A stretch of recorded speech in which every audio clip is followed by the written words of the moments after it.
Assalamualaikum warahmatullahi wabarakatuh. Auzubillahi minasyaitonirrajim. Bismillahirrahmanirrahim. Wal qamari izat tasak.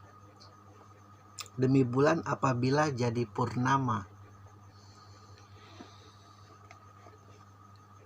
Al-Quran adalah induknya kitab. Allah menyajikan hal itu bahwa seluruh kitab, meski di dalam Islam ada kitab khusus, yaitu kitab yang diturunkan oleh para nabi, dan kitab yang terbesar adalah Zabur, Taurat, Injil, dan induknya adalah Al-Quran, maupun kitab-kitab buatan rekaan manusia, rekaan orang-orang yang sedang berusaha mencari Tuhannya, sedang mencari dewanya, sedang mencari yang maha besarnya di dalam akalnya, di dalam hatinya, di dalam hawa nafsunya. Sangat jauh berbeda dengan Taurat dan Injil, meskipun hampir seluruhnya itu memiliki kesamaan percis. Bagaimana para nabi itu ucapannya itu selaras dengan janji-janji Allah yang akan datang di hari kemudian. Cuman kalau Al-Quran ini yang tidak terdapat di Taurat dan Injil adalah kekasannya dalam bersyair.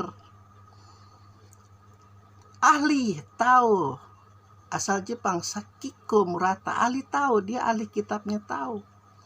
Belajar Islam di Teheran. Dengan pintu rahmat Allah akhirnya dia memeluk Islam, pun meyakini bahwa Islam itu memang tidak akan pernah bisa untuk dimusnahkan, tidak akan pernah bisa untuk dilenyapkan di muka bumi ini. Karena apa? Selain karena Rasulullahnya sendiri sebagai sebaik-baiknya makhluk, sebaik-baiknya teladan bagi manusia, lalu adalah Al-Quran itu yang tidak akan bisa menyerupainya. Bahkan terheran-heran syair-syair di dalam Al-Quran itu, syair-syairnya seperti syair-syairnya Tao, Dewa Tao yang dipercaya oleh sebagian besar Asia Timur, Jepang, Cina, dan lain sebagainya itu. Indah. Dan dalam hal ini di ayat ke-18 Allah berkata, demi bulan apabila jadi purnama. Keindahan ini tidak akan bisa terdengar oleh hati yang busuk, oleh hati yang dengki, oleh hati yang iri, oleh hati yang dipenuhi dengan hawa nafsu dunia, hawa nafsu setan, hawa nafsu wanita. Kalau yang pria hawa nafsu kepada laki-laki, kalau yang wanita tidak. Keindahan kata-kata Al-Quran ini hanya dapat didengar oleh para suluk, para makrifat yang mencari ridho Allah, mencari ridhonya para nabi. Allah bersumpah demi cahaya merah pada waktu senja, luar biasa puitis.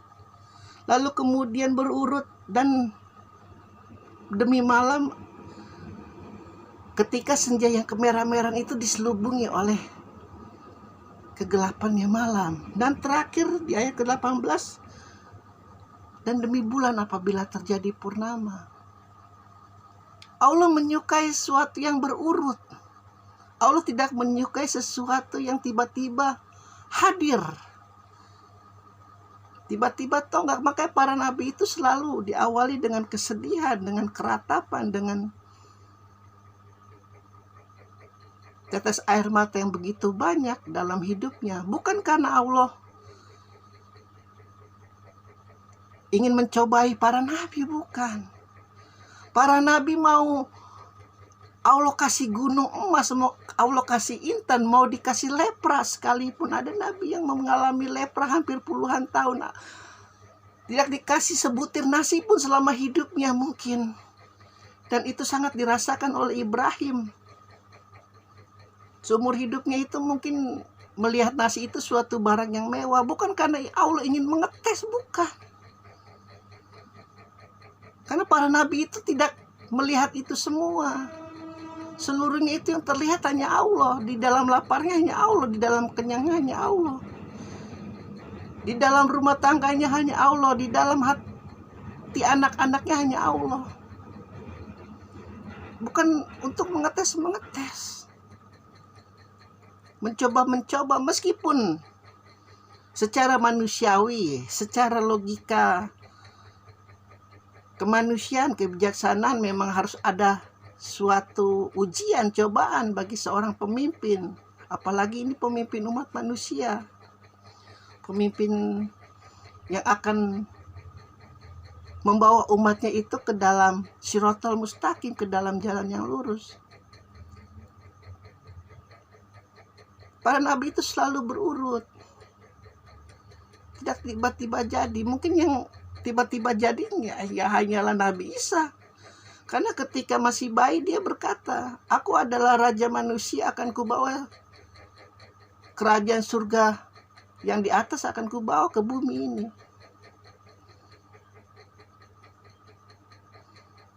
Karena Allah maha segalanya, dia yang menentukan apa-apanya itu dia. Jadi walaupun ada sesuatu hal yang tidak mungkin, Allah mungkinkan agar manusia berpikir bahwa tiada yang lebih besar daripada dia. Tapi pada dasarnya, pada hakikatnya Allah menyukai sesuatu yang berurutan. Itulah sebabnya Islam sangat menjunjung tinggi yang namanya program. Islam sangat menjunjung tinggi yang namanya adab, yang namanya sopan santun. Tiba-tiba saja dia karena anak ketua partai misalnya, tiba-tiba saja dia anak presiden misalnya, langsung menjadi komisaris tanpa pengalaman apapun, langsung menjadi direktur tanpa pengalaman apapun. Yang penting bapaknya kuat, itu pegangannya. Kalau ada apa-apanya anaknya hanya boneka. Allah tidak suka hal semacam itu. Engkau tempatkan seorang di dalam sesuatu yang tidak pada tempatnya, tinggal tunggu saja kehancurannya. Sebuah mesin itu diikat oleh baut-baut, diikat oleh emur. Coba saja emur itu tiba-tiba diletakkan di dalam mesin dan mesin itu bergerak, hancurlah mesin itu. Allah menyukai sesuatu yang berurutan. Dari PAUD, TK, SD, SMP, SMA, kuliah, begitu. S3, S2, S3. Lalu apalagi kemudian dia amalkan itu semua ilmunya kepada masyarakat. Tidak tiba-tiba langsung jadi, tidak. Dan sekali lagi, khususnya para nabi itu, jangan, ya, kalau kita secara manusia mungkin dianggap cobaan, tapi pada hakikatnya tidak. Karena ketidaksesuaian apa yang dilihat oleh manusia pada umumnya dengan yang dilihat oleh para nabi, maka terlihat seperti cobaan, seperti terlihat siksaan di bumi. Padahal tidak. Allah sedang mengurutkan itu manusia dari sejak zaman Nabi Adam sampai Rasulullah, sampai kiamat. Hakikat manusiawi, adi manusiawi. Sekali lagi, Al-Quran itu suatu syair yang indah. Suatu syair yang indah. Dari Allah yang banyak bersumpah. Karena memang di zaman Rasulullah itu orang bersumpah itu sudah seperti pasir di pantai, di mana-mana bersumpah demi Lata dan Uzza, demi Lata dan Uzza. Makanya Allah banyak bersumpah di dalam Al-Quran, biar yang kafir-kafir itu ingat, itu Ka'bah Nabi yang mendirikan, namanya Ibrahim. Kenapa tiba-tiba jadi ada 360 berhala mengelilingnya? Dan kuutus itu Muhammad untuk menghancurkan berhala-berhala semua itu. Dan gerakan hati manusia kepada Al-Quran. Kalau kalian tidak percaya Muhammad Nabi, baca Al-Quran. Kalau tidak tergerak juga, ya wallahu alam. Kebaikan tidak bisa dipaksakan. Hanya kejahatan yang bisa dipaksakan. Dengan kejaliman, dengan penindasan.